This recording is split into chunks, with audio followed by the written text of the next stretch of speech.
ಹೊಟ್ಟೆಪಾಡಿಗಾಗಿ ಮೈಮಾರಿಕೊಂಡ ಮಹಿಳೆಗೆ ವೇಶ್ಯೆ ಎಂದು ಕರೆಯುತ್ತಾರೆ. ಆದರೆ ತಮ್ಮನ್ನೇ ಮಾರಾಟ ಮಾಡಿಕೊಂಡ ಶಾಸಕರಿಗೆ ಏನೆಂದು ಕರೆಯುತ್ತಾರೆ ಅಂತ ಇತ್ತೀಚೆಗೆ ವಿಧಾನ ಪರಿಷತ್ನ ವಿಪಕ್ಷ ನಾಯಕ ಬಿಕೆ ಹರಿಪ್ರಸಾದ್ ಹೇಳಿದರು. ಸದ್ಯ ಆ ಹೇಳಿಕೆ ಬಗ್ಗೆ ಮಾತನಾಡಿರುವಂಥ ಹರಿಪ್ರಸಾದ್, ನಾನು ವೇಶ್ಯೆ ಎಂಬ ಪದವನ್ನೇ ಬಳಸಿಲ್ಲ ಅಂತ ಉಲ್ಟಾ ಹೊಡೆದು ಬಿಟ್ಟಿದ್ದಾರೆ. ಲೈಂಗಿಕ ಕಾರ್ಯಕರ್ತೆಯರ ಬಗ್ಗೆ ನನಗೆ ಅಪಾರ ಗೌರವವಿದೆ. ನಾನು ಎಲ್ಲೂ ಅಸಭ್ಯವಾಗಿ ವರ್ತಿಸಿದ ಉದಾಹರಣೆನೇ ಇಲ್ಲ.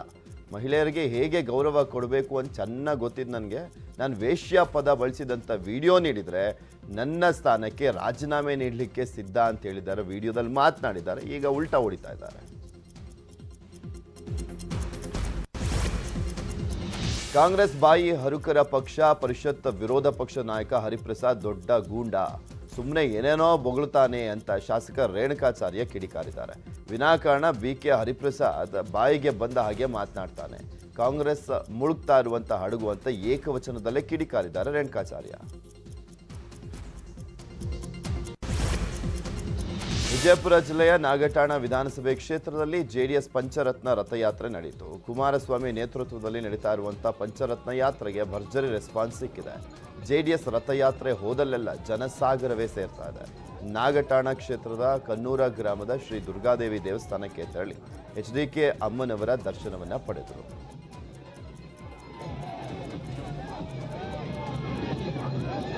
ವಿಜಯಪುರದಲ್ಲಿ ಜೆಡಿಎಸ್ಗೆ ಭಾರೀ ಆಘಾತವಾಗಿದೆ. ಸಿಂದಗಿ ಜೆಡಿಎಸ್ ಘೋಷಿತ ಅಭ್ಯರ್ಥಿ ಸಾವನ್ನಪ್ಪಿದ್ದಾರೆ. ಜೆಡಿಎಸ್ ಅಭ್ಯರ್ಥಿ ಶಿವಾನಂದ ಪಾಟೀಲ್ ಸೋಮಜಾಳ್ ನಿನ್ನೆ ರಾತ್ರಿ 11 ಗಂಟೆಗೆ ಹೃದಯಾಘಾತದಿಂದ ನಿಧನರಾಗಿದ್ದಾರೆ. ನಿನ್ನೆ ಸಂಜೆವರೆಗೂ ಕುಮಾರಸ್ವಾಮಿ ಜೊತೆ ಪಂಚರತ್ನ ಯಾತ್ರೆಯಲ್ಲಿ ಭಾಗಿಯಾಗಿದ್ದಂಥ ಶಿವಾನಂದ ಪಾಟೀಲ್ ರಾತ್ರಿ ಮನೆಗೆ ವಾಪಸ್ ಬಂದ ಬಳಿಕ ಹಾರ್ಟ್ ಅಟ್ಯಾಕ್ನಿಂದ ಸಾವಿಗೀಡಾಗಿದ್ದಾರೆ.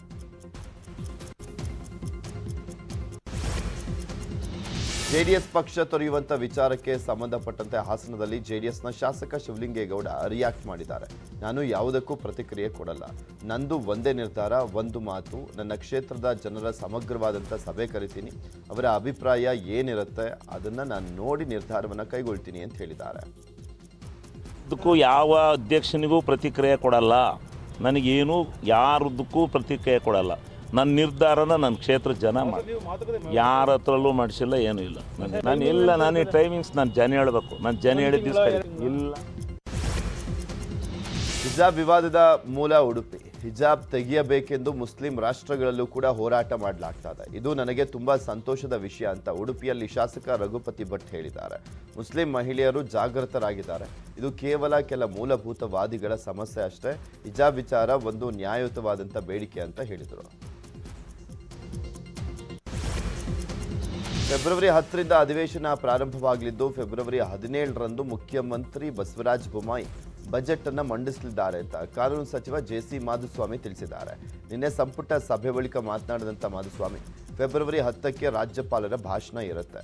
ಫೆಬ್ರವರಿ 17ರಂದು ಸಿಎಂ ರಾಜ್ಯ ಬಜೆಟ್ ಅನ್ನು ಮಂಡನೆ ಮಾಡಲಿದ್ದಾರೆ ಅಂತ ಮಾಧುಸ್ವಾಮಿ ಹೇಳಿಕೆಯನ್ನು ಕೊಟ್ಟರು.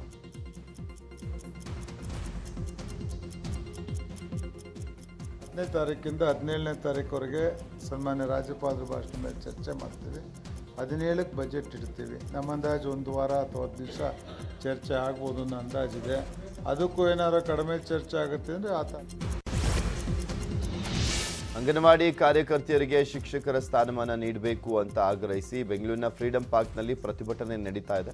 ಇನ್ನು ಮಹಿಳಾ ಮತ್ತು ಮಕ್ಕಳ ಕಲ್ಯಾಣ ಸಚಿವ ಹಾಲಪ್ಪ ಆಚಾರ್ ಪ್ರತಿಭಟನಾ ಸ್ಥಳಕ್ಕೆ ಭೇಟಿ ನೀಡಿ ಮನವಿಯನ್ನು ಸ್ವೀಕರಿಸಿದರು. ಆದರೆ ಸಿಎಂ ಸ್ಥಳಕ್ಕೆ ಬರಬೇಕು ಅಂತ ಅಂಗನವಾಡಿ ಕಾರ್ಯಕರ್ತೆಯರು ಬಿಗಿಪಟ್ಟನ ಹಿಡಿದರು. ಈ ವೇಳೆ ಪ್ರತಿಭಟನಾಕಾರರನ್ನ ಪೊಲೀಸರು ವಶಕ್ಕೆ ಪಡೆದರು.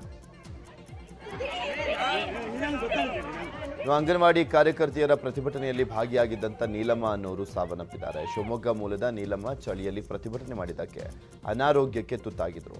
ಆದರೆ ಶಿವಮೊಗ್ಗದಲ್ಲಿ ಚಿಕಿತ್ಸೆ ಫಲಿಸದೆ ನೀಲಮ್ಮ ಸಾವನ್ನಪ್ಪಿದ್ದಾರೆ. ಪೊಲೀಸರು ನನ್ನ ಮಾಂಗಲ್ಯ ಸರ ಕಿತ್ತು ಹಾಕಿದ್ದಾರೆ ಅಂತ ಅಂಗನವಾಡಿ ಕಾರ್ಯಕರ್ತೆಯೊಬ್ಬರು ಆರೋಪವನ್ನು ಮಾಡಿದ್ದಾರೆ.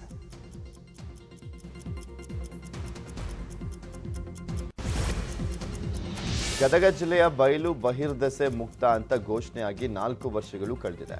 ಆದರೆ ಅದು ದಾಖಲೆಯಲ್ಲಿ ಮಾತ್ರ. ಗದಗ ಜಿಲ್ಲಾ ಪಂಚಾಯತ್ ನಿರ್ಲಕ್ಷ್ಯಕ್ಕೆ ಗ್ರಾಮೀಣ ಭಾಗದ ಮಹಿಳೆಯರು ರೋಸಿ ಹೋಗಿದ್ದಾರೆ. ಸಾರ್ವಜನಿಕ ಶೌಚಾಲಯ ನಿರ್ಮಾಣ ಮಾಡಿ ಅಂತ ಸಾಕಷ್ಟು ಮನವಿಯನ್ನು ಮಾಡಿದರೂ ಕೂಡ ಅಧಿಕಾರಿಗಳು ಮಾತ್ರ ಕುಂಭಕರ್ಣ ನಿದ್ದೆಗೆ ಜಾರಿದ್ದಾರೆ. ಅದರಿಂದ ಜಿಲ್ಲಾ ಪಂಚಾಯತ್ ಆಡಳಿತಕ್ಕೆ ನಾರಿಯರು ಬಿಸಿ ಮುಟ್ಟಿಸಿದ್ದಾರೆ. ಡಂಬಳ ಗ್ರಾಮದಲ್ಲಿ ಶೌಚಾಲಯ ನಿರ್ಮಾಣಕ್ಕೆ ಒತ್ತಾಯಿಸಿ ಮಹಿಳೆಯರು ಗ್ರಾಮ ಪಂಚಾಯಿತಿ ಕಚೇರಿಗೆ ಬೀಗ ಜಡಿದು ಆಕ್ರೋಶವನ್ನು ವ್ಯಕ್ತಪಡಿಸಿದರು. ಮೆರವಣಿಗೆ ಮೂಲಕ ಪಂಚಾಯತ್ಗೆ ಆಗಮಿಸಿದಂಥ ಮಹಿಳೆಯರು ಆಕ್ರೋಶವನ್ನು ವ್ಯಕ್ತಪಡಿಸಿದ್ದಾರೆ. ನಡೆದಾಡುವ ದೇವರು ಡಾಕ್ಟರ್ ಶ್ರೀ ಶಿವಕುಮಾರ ಸ್ವಾಮೀಜಿಗಳು ಲಿಂಗೈಕ್ಯರಾಗಿ 4 ವರ್ಷಗಳಾಗ್ತಾ ಇದೆ. ಈ ಹಿನ್ನೆಲೆಯಲ್ಲಿ ಪುಣ್ಯ ಸ್ಮರಣೆಯೋತ್ಸವ ಕಾರ್ಯಕ್ರಮ ತುಮಕೂರಿನ ಸಿದ್ಧಗಂಗಾ ಮಠದಲ್ಲಿ ನಡೀತಾ ಇದೆ. ಬೆಳಗ್ಗೆ 5:30ರಿಂದಲೇ ಪೂಜ್ಯರ ಗದ್ದುಗೆಗೆ ವಿಶೇಷ ಪೂಜೆಯನ್ನು ನೆರವೇರಿಸಲಾಯಿತು. ಬೆಳಗ್ಗೆ 8 ಗಂಟೆಗೆ ಬೆಳ್ಳಿ ರಥದಲ್ಲಿ ಪೂಜ್ಯರ ಪುತ್ಥಳಿಯನ್ನಿಟ್ಟು ಮಠದ ಆವರಣದಲ್ಲಿ ಮೆರವಣಿಗೆಯನ್ನ ಮಾಡಲಾಗುತ್ತೆ. ಬೆಳಗ್ಗೆ 10 ಗಂಟೆಗೆ ವೇದಿಕೆ ಕಾರ್ಯಕ್ರಮ ಆರಂಭವಾಗಲಿದ್ದು ಸಿಎಂ ಬೊಮ್ಮಾಯಿ, ಮಾಜಿ ಸಿಎಂ BS ಯಡಿಯೂರಪ್ಪನವರು ಸಮಾರಂಭವನ್ನು ಉದ್ಘಾಟಿಸಲಿದ್ದಾರೆ.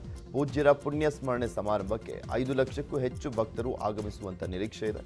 ಒಟ್ಟು 5 ಕಡೆ ಪ್ರಸಾದದ ವ್ಯವಸ್ಥೆಯನ್ನ ಮಾಡಲಾಗಿದೆ. ಗುಲ್ಬರ್ಗಾ ವಿಶ್ವವಿದ್ಯಾಲಯದ ವಿಳಂಬ ಧೋರಣೆಯಿಂದ B.Ed ಪ್ರವೇಶಾತಿಯಿಂದ 40ಕ್ಕೂ ಹೆಚ್ಚು ವಿದ್ಯಾರ್ಥಿಗಳು ವಂಚಿತರಾಗಿದ್ದಾರೆ.